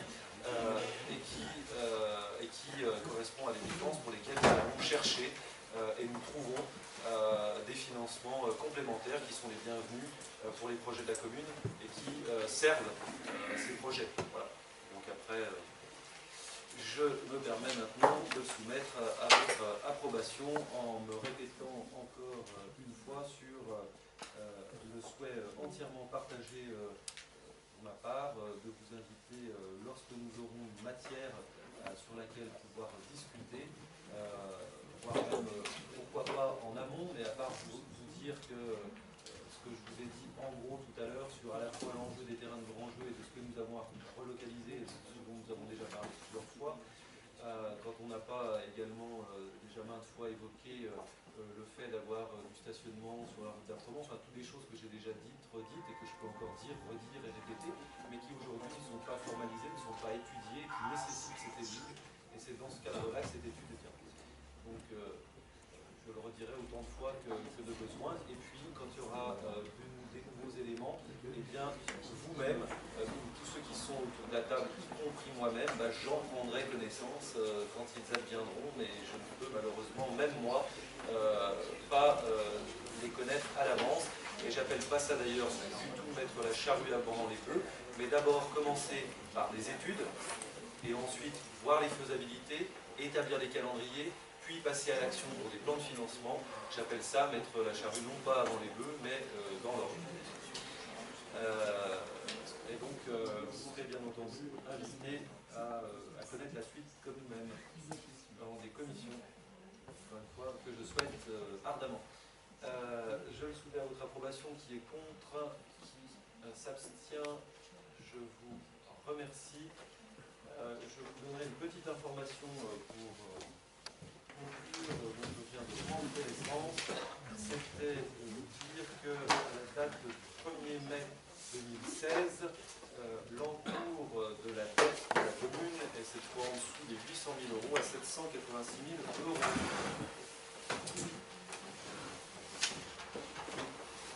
On est dans les questions diverses ou... Oui. Moi j'ai plusieurs questions. Une première question concernant la conteneurisation, que la commune a fait une proposition de conteneurisation pour 2017. Chaque année on essaie de le faire. A fait une proposition de conteneurisation. J'étais informé des associés sur la question. Est-ce qu'on pourrait savoir où ont été décidés ces deux points de conteneurisation qui ont été proposés? Oui, j'en ai en tête. Ça, c'est la réponse à la question. Ah bah non, mais... Moi, je croyais que vous en aviez d'autres. Il peut le faire. C'était fort. Oui, il peut le faire. Non, mais je pensais qu'il y avait d'autres questions pour ça. Non, mais les premières questions, c'est de savoir si on peut connaître les deux endroits où il y a conteneurisation. Oui, non, mais au lieu de vous répondre tout partout, j'enregistre et ça va plus. Je pense que c'est plus simple dans un débat de donner les deux noms. Voilà. Moi, les deux noms que j'ai en tête, c'est une relocalisation. Mais bon, je ne suis pas sûr que ce soit encore non plus définitif et faisable, d'ailleurs. Donc, j'ai pas vraiment. J'ai deux choses en tête, mais je suis même pas sûr que ce sera là définitivement. Alors, je ne sais pas si c'est intéressant. C'est assez sibyllin ce que vous dites. Je ne sais pas si tout le monde a compris autour de la table. J'ai deux endroits, j'ai deux lieux en tête. Oui. Est-ce que vous pouvez nous pourrions. Est-ce que vous pouvez me donner les noms? C'est quand même pas des top secrets, des secrets défense, ou je sais pas. C'est juste poubelle, je rappelle. Alors, rappelez-vous, la première réponse, la première question. Qu'est-ce qui a été répondu à la première question? Attendez, la première question de quoi? Vous l'avez posée. Est-ce que vous pouvez nous dire où sont implantés les deux? Alors ça c'était la question, mais la réponse c'était quoi? Oui, vous pouvez nous le dire. Voilà.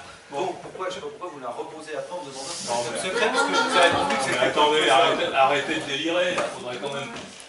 Je vous demande, est-ce que vous pouvez nous donner les deux lieux où sont implantées les containerisations pour le projet de conteneurisation potentiel et éventuel pour la prochaine campagne de Chambéry Métropole? Oui, je vous ai dit. En cas de faisabilité. Alors oui. Quels sont ces lieux? Deuxième question. Si on va avancer, oui, on sera encore là. Non. Si je vous ai dit oui, c'est que j'ai pas de problème pour vous les donner. C'est ensuite, j'étais dans ma réflexion en train de repenser aux deux lieux en question et je vous ai posé une autre question à laquelle vous avez répondu « Ah, si c'est top secret », mais c'était pas ça ma question. Je vous dis comme les deux lieux auxquels auxquelles je pense, je vous ai répondu, je pouvais vous les donner, donc c'est pas de problème pour le faire. Comme je ne suis pas certain qu'ils soient, finalement, ça sera peut-être pas ceux-là. Donc est-ce que ça vous intéresse, même si ce n'est pas les bons? Oui. Ceux qui ont été proposés par la commune. Ceux qui ont été proposés par la commune. Non, mais parce la que commune ensuite. Après, on ne sait jamais si ça vous intéresse de savoir là où c'est pas forcément le cas que ce sera. Mais... Bon, bah, on sait tellement peu de choses que quand on a une information, je vais vous dire, on s'en... Et oui, c'est bien ce qu'on pourrait craindre, c'est qu'après vous pensiez que ce soit non, je sais, j'ai participé, c'est pour ça que je mets des guillemets. Je suis membre de la commission déchets de Chambéry Métropole. Alors, les deux qui me viennent en tête, encore une fois, sous couvert de tout ce qui pourrait changer pour X raison, je n'ai pas refait le point récemment dessus, c'était la relocalisation de ceux qui sont avenue du Stade. Ça, c'est vrai. Hein? C'est vrai. Si vous connaissez les règles, non, si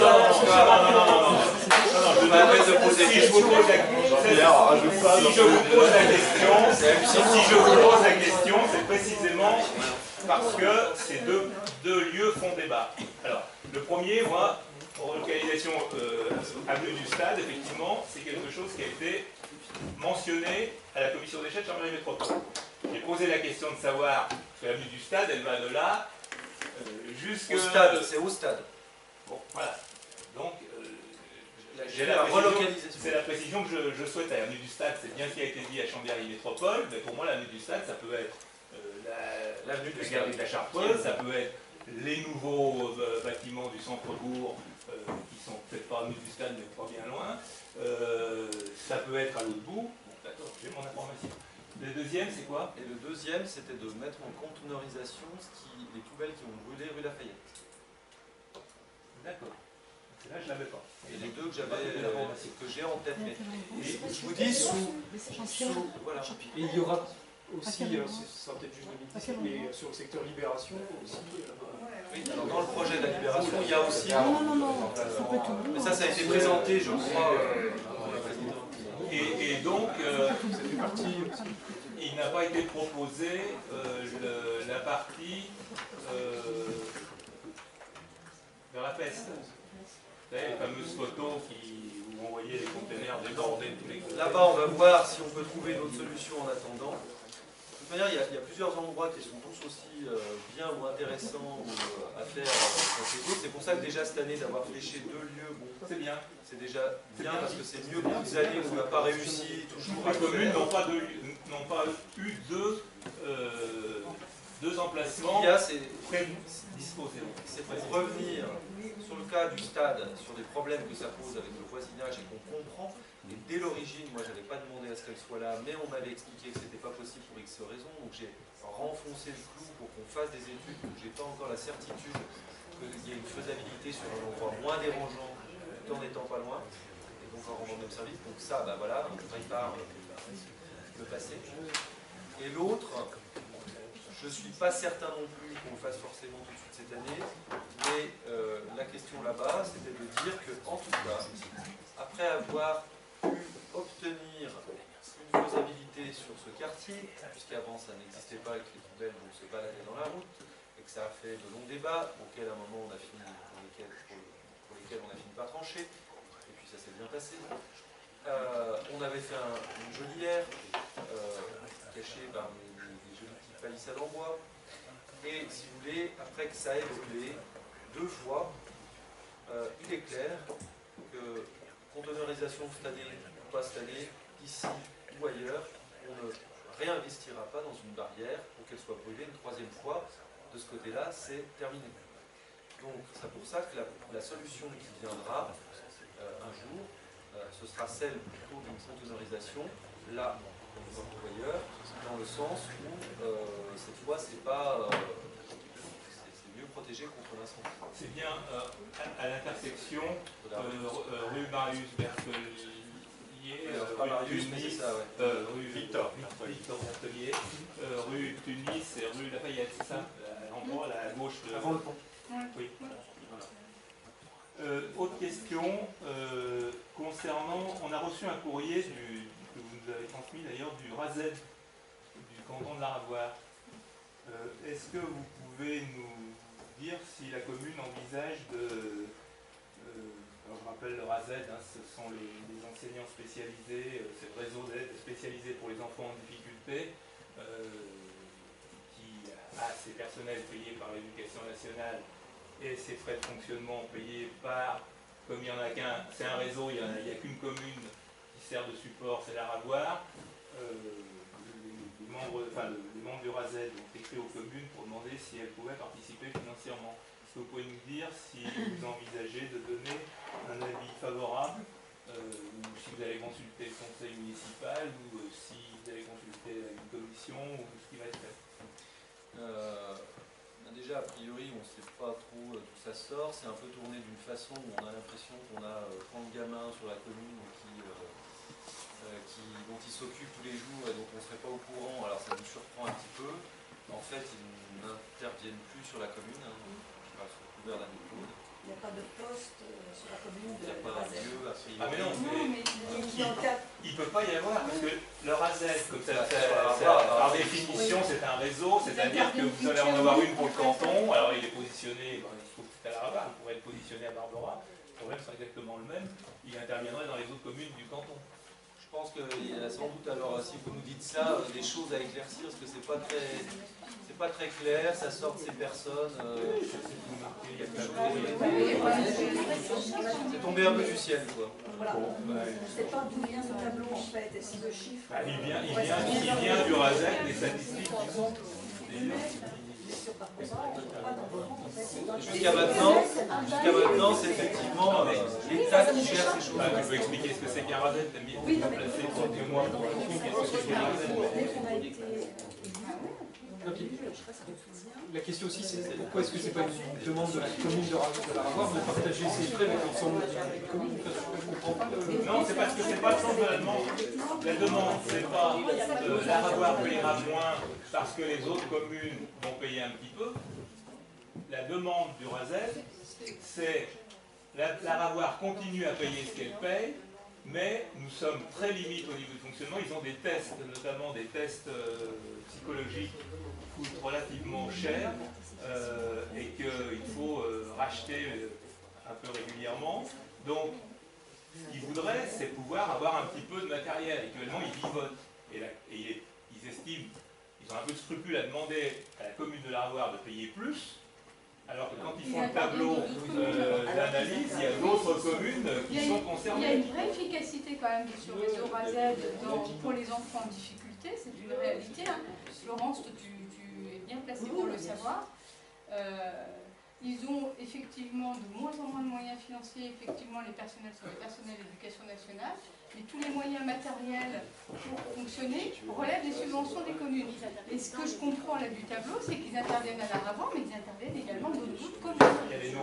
C'est bien pour ça qu'on a du mal à comprendre ce courrier, parce que je le comprends comme vous, or ce n'est pas vrai, en tout cas chez nous ce n'est pas le cas. C'est les statistiques, il y a le tableau, il y a le nombre d'enfants dans les écoles. Mais vous ne pouvez pas le constater parce qu'ils interviennent un jour.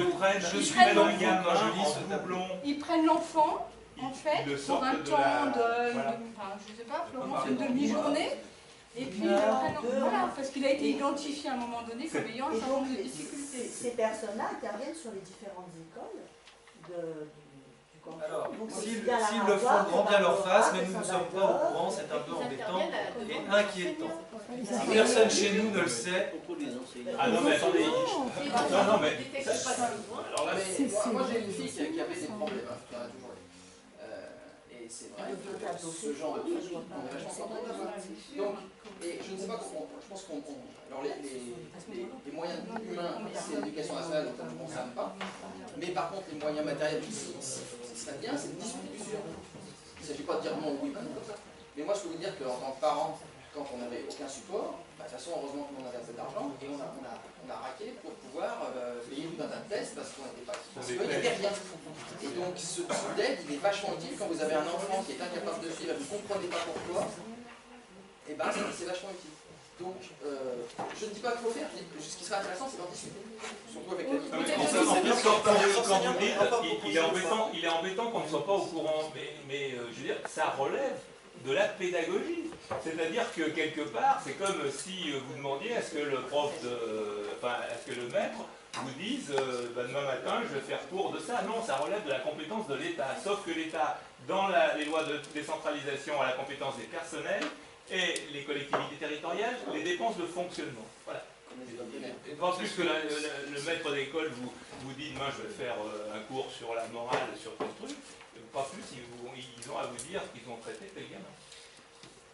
Donc, plusieurs points, c'est pour ça que on peut regarder à l'aune de vos informations que vous nous apportez là ce soir, éclaircir certains points. Toujours est-il que ça reste largement à éclaircir, parce que, donc, je disais, Madame Antonelli, quand je lis le tableau, je suis comme vous, hein, on a à peu près la même réaction, c'est-à-dire qu'on a tendance, si on le prend pour argent comptant, à comprendre qu'ils interviennent en termes de temps d'élèves. Moi, c'est pas ce qu'on m'a dit.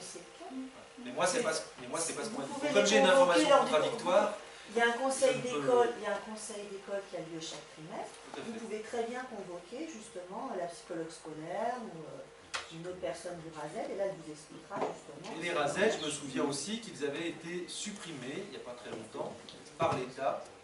Donc, l'année prochaine... Mais ce qui reste, de toute façon, les personnes qui sont sur la radar, elles vont sur les 5 communes. Il avait des questions de les supprimer. Et les élus locaux se sont dressés comme un seul homme pour maintenir les RASED. C'était une catastrophe de supprimer les RASED. Donc ils se sont tous levés comme un seul homme, mais personne aujourd'hui, alors que finalement ils ont obtenu satisfaction, puisque les RASED sont restés, personne aujourd'hui n'a bien envie d'assumer les choix qu'ils ont fait à l'époque, parce que le plus simple c'était de supprimer les RASED, ça supprimait aussi les frais de fonctionnement. Ça va peut-être pas supprimer les problèmes. Mais ça, c'est du ressort de l'État, justement. C'est pour ça que... C'est pas le fonctionnement. C'est comme si vous disiez dans les écoles, nous, on ne veut pas payer le chauffage. Le problème, c'est que je ne suis pas sûr d'être écouté autant que je vous écoute. Parce que j'ai bien compris ce que vous avez dit. Vous nous avez dit le plus simple, ça aurait été de supprimer les postes, le fonctionnement. Donc c'est pour ça que je vous réponds. Ce n'est pas ce qui a été choisi. Je parle bien du choix de l'État. Je ne parle pas du matériel. Et on ne peut pas reprocher aux élus qui, après, ne voudraient pas assumer le matériel de ces fonctionnaires, de ne pas avoir choisi de supprimer ces fonctionnaires, puisque ce n'est pas eux à qui revient la décision. C'est ça ce que je disais. Donc en complète cohérence avec ce que vous venez de dire. La vraie question, c'est celle de l'utilité ou non de ce type d'intervention, et je crois qu'elle a quand même démontré à de nombreuses reprises que le RASED a toute son utilité, notamment en direction des enfants en difficulté. De toute façon, au vu des nouvelles informations, comme tu disais, au vu des nouvelles informations que viennent de diffuser là, on va réfléchir à la question. C'est pas réfléchir, c'est vérifier des informations qui aujourd'hui ne sont pas claires. Mais là, c'est même pas l'utilité. C'est déjà ça. On peut réfléchir sur des informations justes. Si on les a pas bonnes, c'est difficile de réfléchir. Ce n'est pas sur l'utilité du RASED qu'on doit parler. C'est uniquement sur le fait qu'on nous demande une petite participation.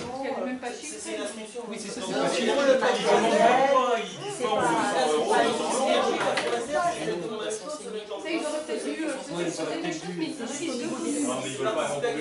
Tous ensemble, tout en même temps, essayer de parler chacun de tout, parce qu'on ne comprend plus rien. Je veux dire, quoi qu'il en soit, c'est participer à quelque chose qui profite à chacun, un peu comme l'ESSER par exemple. Et aujourd'hui, on ne peut pas non plus se baser sur le réel actuel, parce que de toute façon, chaque année, il y a 25% d'élèves qui sont renouvelés. Qu'est-ce qui dit que l'année prochaine ne débarquera pas une Camille Mauduit qui en aura besoin? Parce que Camille en avait besoin. Voilà.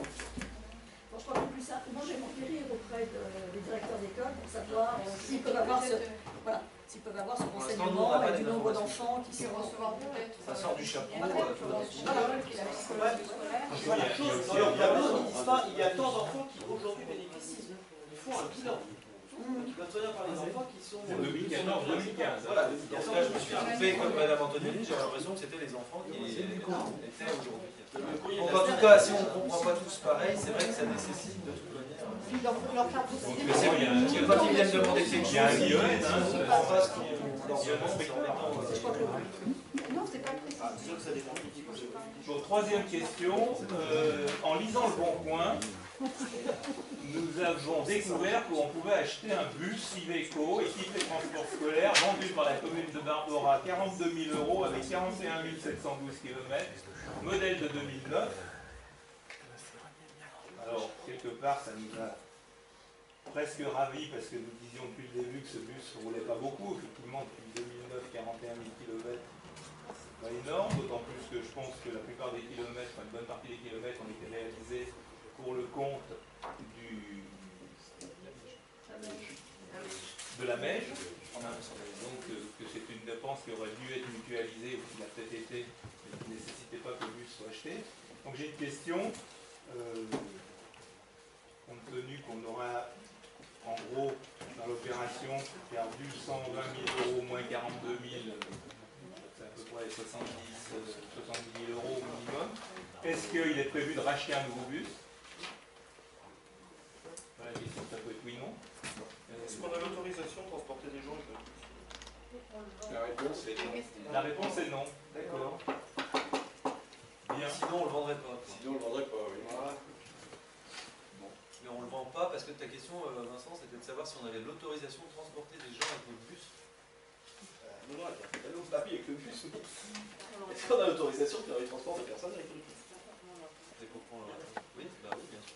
Ah bon? On a l'autorisation de transport en commun? Oui. On a fait un calcul de rentabilité de ce bus, tout simplement. On s'est rendu compte bien sûr. que Si tu as un doute, il faut nous le dire, vous pouvez nous le dire depuis longtemps. on a décidé de le vendre. Et dans la foulée, nous avons décidé de ne pas racheter pour faire une économie supplémentaire. Très bien, monsieur Fontanel, nous disions ça depuis très longtemps que ce bus était rendait service. On n'a jamais dit qu'il ne pouvait pas rendre service. Mais dans ce cas-là, il vaut mieux demander à Chambéry Métropole ou à je ne sais qui de payer, enfin de payer à Chambéry Métropole un déplacement. Voilà. Et donc pour rebondir sur la mutualisation, je vous annonce qu'on peut louer la voiture Cité Libre depuis quelques jours. Donc, ah oui. Voilà. Du coup, il y a une formation qui va être assurée auprès des agents ces jours-ci pour sensibiliser. Et que le véhicule qui a été mis à disposition permet le transport de personnes handicapées spécifiquement. Donc ça va répondre aussi à ce besoin.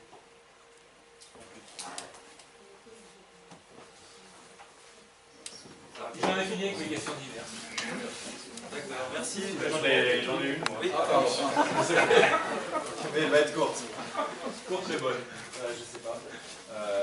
C'est pour l'adjoint de travaux. J'ai lu dans le rapport qui nous a été remis, le compte rendu des décisions prises au titre des pouvoirs délégués par le conseil municipal. Je remercie à nouveau les services de nous faire part, comme on l'avait demandé, de ces éléments. Donc dans ce rapport, dans ce compte rendu des décisions prises au titre des pouvoirs délégués, donc soit par le maire, soit par les adjoints, et là en l'occurrence l'élu signataire c'est le maire, Savoie Clôture, 4 296 € pour la création d'une clôture sur le parking des ateliers municipaux. Ma question, c'est les services techniques n'ont-ils pas la capacité d'effectuer en régie ce type de travaux? Peut-être pas. Auquel cas, ça m'interroge sur la qualité de nos services techniques. Ce qui ne sera pas la première fois. Donc il faudra que nous demandions, nous interrogions la qualité de nos services techniques, à savoir s'ils sont incapables de faire ça. Si c'est grave, tu as un problème de plan de charge. ils arrivent d'externaliser. C'est un problème Et en général, quand ils font pas ça, ils font autre chose et vice versa. C'est un problème de plan de On charge. peut leur faire ça, puis on externalisera autre chose. Vous viendrez nous dire si jamais c'est une question de compétence. Il n'y a pas longtemps, ils ont planté ils ont très bien aménagé autour du pôle Mauduit et de la salle Désert avec une très belle barrière qu'ils ont faite eux-mêmes, un beau dallage qui a été fait par eux-mêmes aussi, et des graviers très bien faits. Ils permettent de saluer leur compétence sur ce sujet-là. On aurait peut-être pu faire la clôture de leur immobilier. 4 296 € de facture externalisée pour ça. Excusez-moi, je ne suis pas d'accord. Ça va vite les clôtures. Oui. Deux poteaux. Moi, je suis conseiller de Barbara. C'est l'argent de nos concitoyens. Qu'est-ce que j'en pense? Allez, Comme vous voulez, comme vous voulez. Il y avait un problème avec ce que vous pensiez, mais donc pouvoir Mais le sourire de Jean-José est déjà une réponse pour moi. Ça serait une belle barrière. Ah, vous voulez dire qu'il vous confirme que les services sont incapables de le faire? Non, non, pas du tout. Vous fermez ça. Ah, bah, je sais pas. Non, non. On peut l'entendre Simplement comme le ça. sourire de Jean-José. Ce serait une belle barrière. Non, dans le choix des réponses, on est mieux de sourire de Jean-José. Voilà. Eh bien, on peut le dire aussi. Soyez satisfaits. Je vous souhaite une bonne soirée. Merci. J'ai une information quand même.